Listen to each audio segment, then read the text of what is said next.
ওয়ালাইকুম আসসালাম ওয়া রাহমাতুল্লাহি ওয়া বারাকাতুহু। ইনশাআল্লাহ আজকে তারাবির নামাজে আমরা 22 নম্বর তেলাওয়াত করব।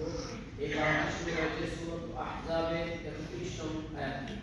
এই সূরাটি ষষ্ঠ রাকাতে শেষ হবে। সপ্তম রাকাত থেকে সূরা সাবা শুরু হবে। এই সূরাটি 13তম রাকাতে শেষ হবে। 13তম রাকাতের মাঝখানে সূরা ফাতির শুরু হবে। সূরা ফাতির 19তম রাকাতে শেষ হবে। 19তম রাকাতের মাঝখান থেকে সূরা ইয়াসিন শুরু হবে। সূরা ইয়াসিনের আয়াত সংখ্যা হলো 83টি। তন্মধ্যে আজকে তারাবির নামাজে 21টি আয়াত তেলাওয়াত করব ইনশাআল্লাহ। আজকে তেলাওয়াতে যদি কয়েকটি বিষয় আলোচনা করা হয় তাহলে একটি বিষয় আছে রাসূল সাল্লাল্লাহু আলাইহি ওয়াসাল্লামের সুন্নাতের উপরে। আল্লাহ তাআলা বলেন মাকান মুহাম্মাদুর রাসূলুল্লাহি বিরিজালিকুম ওয়ালাকিন রাসূলুল্লাহ ওয়া খাতামুন নবিয়্যিন। নবী মুহাম্মদ তিনি আছেন, তিনি কোনো পুরুষ লোকের পিতা নন, তিনি হলেন আল্লাহর রাসূল এবং খাতামুন নবিয়্যিন। তারপরে কোনো নবী আসবে না, কেউ যদি দাবি করে তাহলে সে হবে মিথ্যাবাদী এবং এই দাবি হবে অবান্তর। এরপরে আল্লাহ সুবহানাহু ওয়া তাআলা সাল্লাল্লাহু আলাইহি ওয়াসাল্লামের শান বর্ণনা করে তিনি বলেন ইন্নাল্লাহা ওয়া মালাইকাতাহু ইউসাল্লুনা আলান নবী। নিঃসন্দেহে আল্লাহ এবং তার ফেরেশতাগণ নবীর উপরে দুরূদ পাঠ করেন। ইয়া আইয়ুহাল্লাযীনা আমানু হে ইমানদাররা সাল্লু আলাইহি তোমরা নবীর উপরে দুরূদ পাঠ করো সাল্লিমু তাসলিমা এবং তার শান্তি বর্ষণ করো।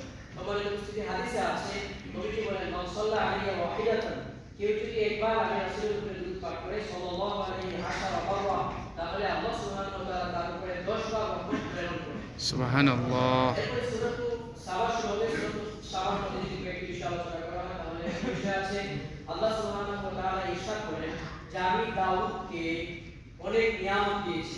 দাউদ আলাইহিস সালাতু ওয়াস সালাম হলেন সুলাইমান আলাইহিস সালাতু ওয়াস সালামের সম্মানিত পিতা।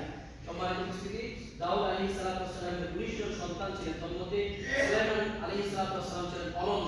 দাউদ আলাইহিস সালাতু ওয়াস সালামকে আল্লাহ অনেক মুজিজা দিয়েছিলেন, তার মধ্যে একটি মুজিজা হলো লোহাকে মোমের মতো নরম হওয়ার মতো মুজিজা তাকে দিয়েছিলেন এবং তামাকে লবণ হিসেবে দিয়েছিলেন। তিনি যে বস্তু ইচ্ছা করতেন তৈরি করতে, তিনি ইচ্ছা করে সেটা পারতেন।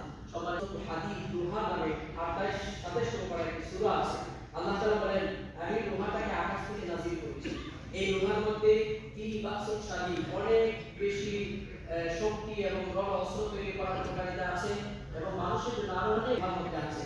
সম্মানিত উপস্থিতি, কেউ যদি লোহা তাদের উপকারী ভাবে আল্লাহ সুবহানাহু ওয়া তাআলার পরিচয় তাকে মুজিব হয়ে যাবে। এরপর আল্লাহ সুবহানাহু ওয়া তাআলা আরেকটি জিনিস চমৎকারভাবে ইরশাদ করেছে, সেটি হলো মহাকাশ সম্পর্কে। আল্লাহ তাআলা বলেন ইন্নাল্লাহা ইউমসিকুস সামাওয়াতি ওয়াল আরদা আন তাজুলা। নিঃসন্দেহে আল্লাহ সুবহানাহু ওয়া তাআলা আকাশ এবং জমিনকে তিনি কুদরত দিয়ে ধরে রেখেছেন। যদি তিনি এই আকাশ এবং জমিনকে স্থির না রাখতেন তাহলে তিনি বসে পড়তেন। সম্মানিত উপস্থিতি, আমরা সবাই জানি আইজাক নিউটন একজন বিজ্ঞানী, উনি ওনার উপরে আপেল পড়েছে এই বিষয়টাকে ভেবে তিনি মহাকর্ষ শক্তি উৎস তৈরি করেছেন। কিন্তু এর আগেই আল্লাহ সুবহানাহু ওয়া তাআলা কুরআনে এই মহাকর্ষ শক্তি তত্ত্ব দিয়েছেন। আল্লাহ তাআলা বলেন আল্লাহ জানি নাওতা কিফাতান, আমি কি জমিনটাকে ধারণকারী বানাইনি? জমিন দুভাবে ধারণ করে, জীবিত মানুষদেরকে তার উপরে ধারণ করে, মৃতদেরকে তার নিচে ধারণ করে। প্রিয় উপস্থিতি, যদি জমি মৃতদেরকে নিচে ধারণ না করত, উপরে জীবিতদের বসবাস দুর্বিষহ হয়ে পড়ত। এটা আল্লাহ সুবহানাহু ওয়া তাআলার অনেক বড় অনুগ্রহ যে আমরা আমাদের মৃতদেরকে মাটির নিচে রেখে আসতে পারি। আল্লাহ বলেন এগুলো ভাবো, চিন্তা করো, আমি আল্লাহ পরিচয় তোমাদের সাথে উপস্থিত হয়ে যাবে। আল্লাহ আমাদের সকলকে সেগুলো ভাবা বোঝার তৌফিক দান করুন। আমিন।